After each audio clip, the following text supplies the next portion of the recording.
The concept of a heterotopia was first introduced by the French philosopher Michel Foucault in his essay of Other Spaces, Utopias and Heterotopias, in the year 1967. The term is oftentimes used to refer to ambivalent or unusual places that contain and confine the deviants of society. They are places that defy and withstand the mainstream and the normal. In that sense, heterotopias are real spaces, as compared to the unreal, virtual, and ideal utopias. In Foucault's analogy of the mirror serves both as a utopia in the virtuality of the space beyond the mirror and the simultaneous presence of the viewer in that non-existing space, as well as a heterotopia in the perceived absence of the viewer's physicality within the real world when looking at his mirror image. He proposed 6 principles which we will go over briefly. Firstly, heterotopias exist in all cultures but take varied forms. Categorized into crisis heterotopias, sacred or forbidden spaces that are reserved for those in crisis, such as the church, and heterotopias of deviation, spaces that contain the deviants of society, like the prison. Second, heterotopias can change function over time within a society. Third, they can juxtapose incompatible spaces in a single location. Fourth, heterotopias often relate to slices in time known as heterochronies. Fifth, they have systems of opening and closing, creating both isolation and penetration. Finally, heterotopias serve a function in relation to the rest of the space, either creating illusions or compensating for existing spaces. Examples include colonies and brothels, with both being a quintessential heterotopia. In Bengaluru lies the Indian Christian cemetery, situated off the bustling Hosur Road. This cemetery holds a significant place among several burial grounds lining the cemetery road. Accessible through the main gate too, this entrance serves as a portal into a realm where generations have found eternal repose. The cemetery's ground bear witness to the passage of time, marked by weathered tombstones and shaded pathways that wind through rows of graves. We chose the cemetery as a heterotopia because it serves as a liminal space where the boundaries between life and death, memory and oblivion are blurred, offering a profound site for exploring the complexities of human existence and societal values in the face of mortality.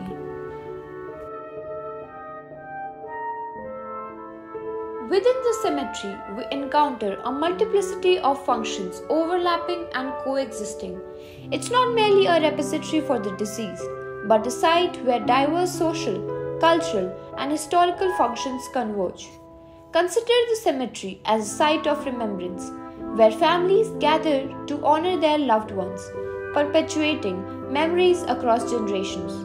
Yet, it's also a historical archive, containing narratives of past etched in stone, revealing societal norms, beliefs, and power dynamics of different epochs. This cemetery serves as a locus of contemplation and introspection, inviting visitors to reflect on the transience of life and inevitability of mortality. Moreover, Henry Lefebvre's notion of social space adds another layer of complexity to our understanding of the cemetery's multiplicity of functions.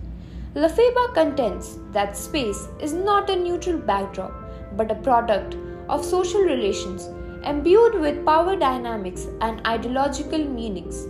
Within the cemetery, these social spaces manifest through diverse rituals, symbols, and practices that reflect broader cultural discourses and power structures.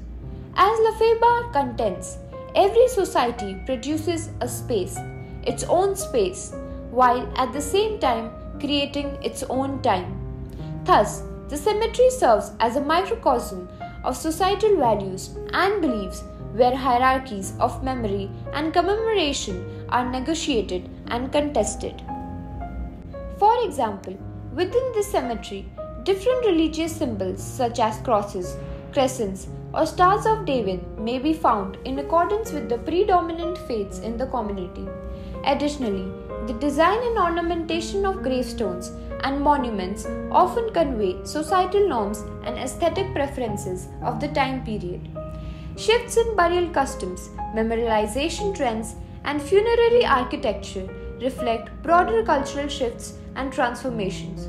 For example, the rise of cremation and secular memorials in contemporary cemeteries reflect changing attitudes towards sustainability, spirituality, and individualism. Here in the cemetery, as we see, every gravestone, pathway, and monument becomes a node in a larger narrative, interweaving personal histories with broader social cultural contexts.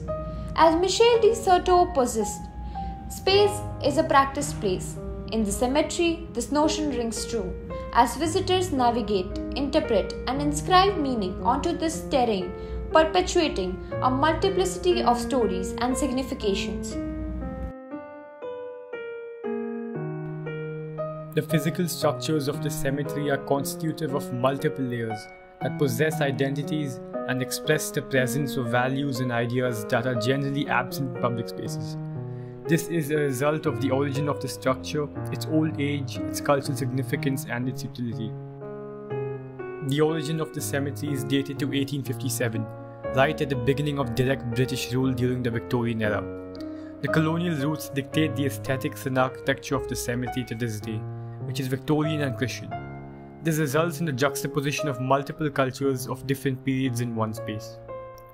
Furthermore, contrary to the building of cemeteries on the outskirts of cities in Europe, the Indian Christian Cemetery Trust graveyard lies in the central area of the city. This can be attributed to its primarily utilitarian nature as an entity of mimicry in the colony, and not as a divine cultural space as at the imperial court. The structure, though seemingly utilitarian in origin, has developed cultural attributes over time and has become an important space that collects, crystallizes, and preserves aspects of society that have disintegrated and collapsed. The juxtaposition of people from differing backgrounds is also an important feature of its heterotopology. It mainly consists of Indian Christians from southern India, but also British people from the colonial era. The latter's graves are considerably more elaborate and ornamented, with mausoleums and lengthy messages carved in decorated stone. Native burials are generally more humble, though there are evident differences in class backgrounds. They range from large ornamented gravestones to ordinary headstones to aluminium crosses and in some cases naked burials. Therefore, in this manner, the space is a unifying entity, a place where all ends meet, regardless of class and ethnicity, though it's limited to the Christian faith. There also exists a war memorial, an object created in a distant colonial past, memorializing the lives of the colonists who died in war during the 1870s. It holds no direct relevance to Indian society and Indian people.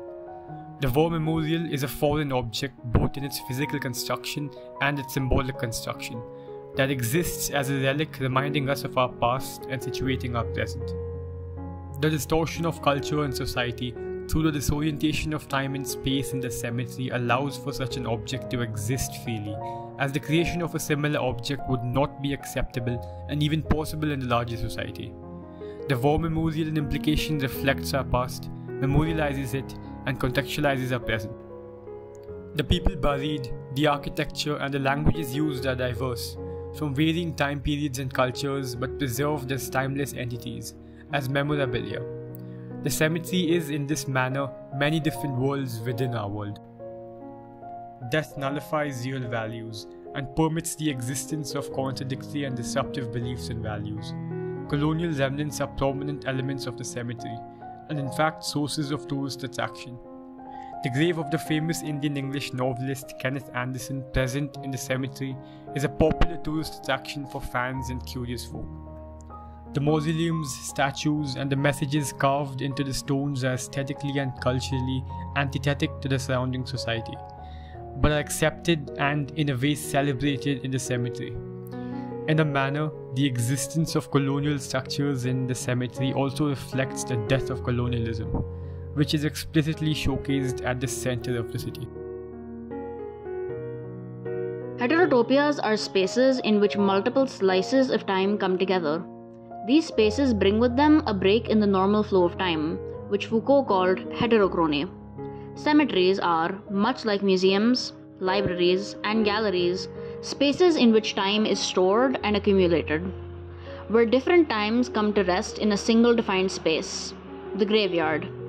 In the Indian Christian Cemetery Trust, for example, we came across graves erected in the British Raj, in the 70s, in the early 2000s, and 2020.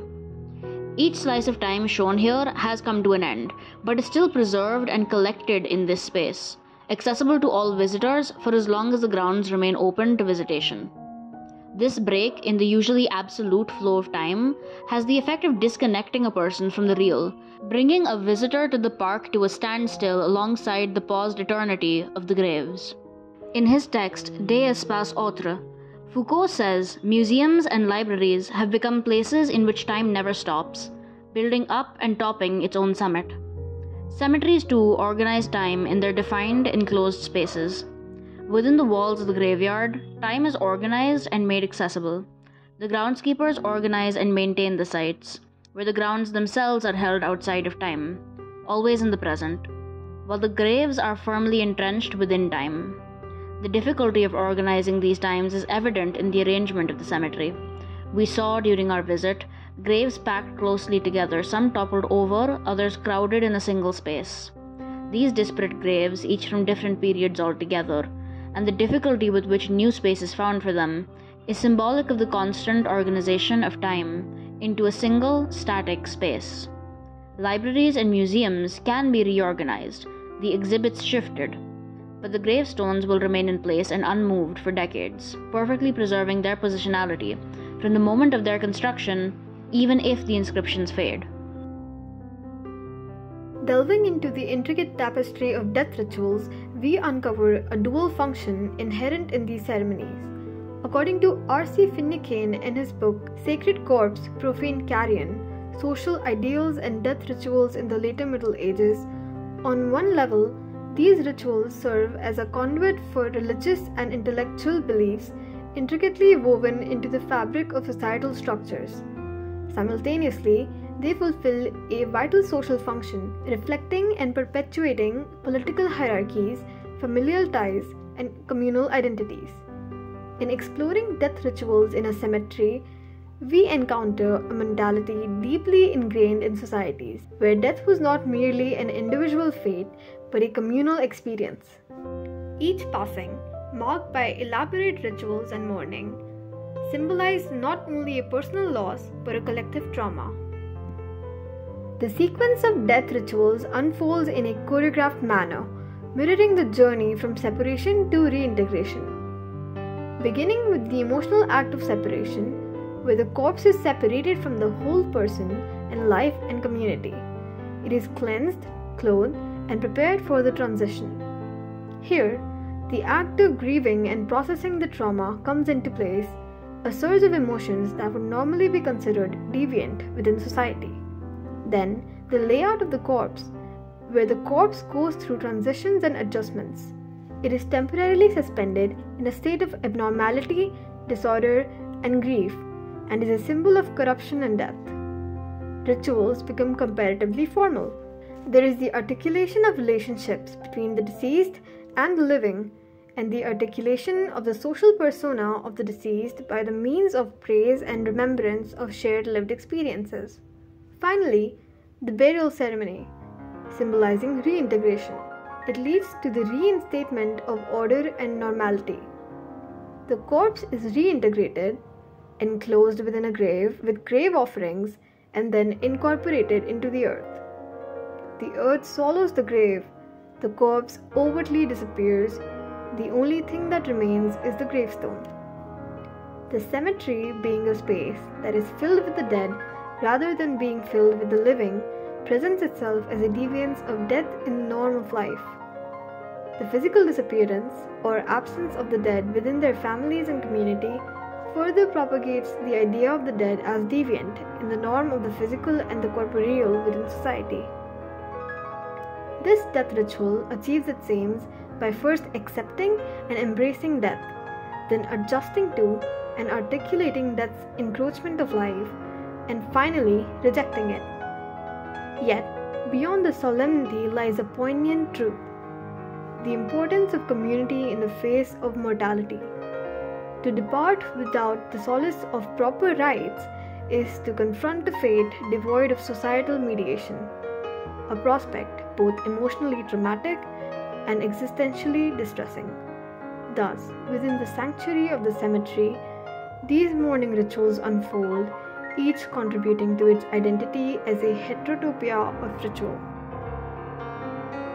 At the conclusion of the discussion on the cemetery as a heterotopia, we can say that the cemeteries not only represent the sacred and immortal wind of the city, but of the other city, where each family possesses its somber abode. This underscores the transformation of cemeteries into a distinct urban space, juxtaposed with the established societal framework of the city. This means that they can be portrayed in relation and in comparison with another established reality. It becomes a new city, mirroring the original one, complete with its own dwellings for different families, thoroughfares, public squares, and distinctions mirroring those of the wider society, including the quality and location of burial plots. It becomes evident that what characterizes the cemetery as a heterotopia is its ability to represent an alternate reality within the broader societal context. It is not merely a different kind of space, but primarily because it serves the role of another city, or perhaps the other city, mimicking the structure and functions of a distinct spatial reality.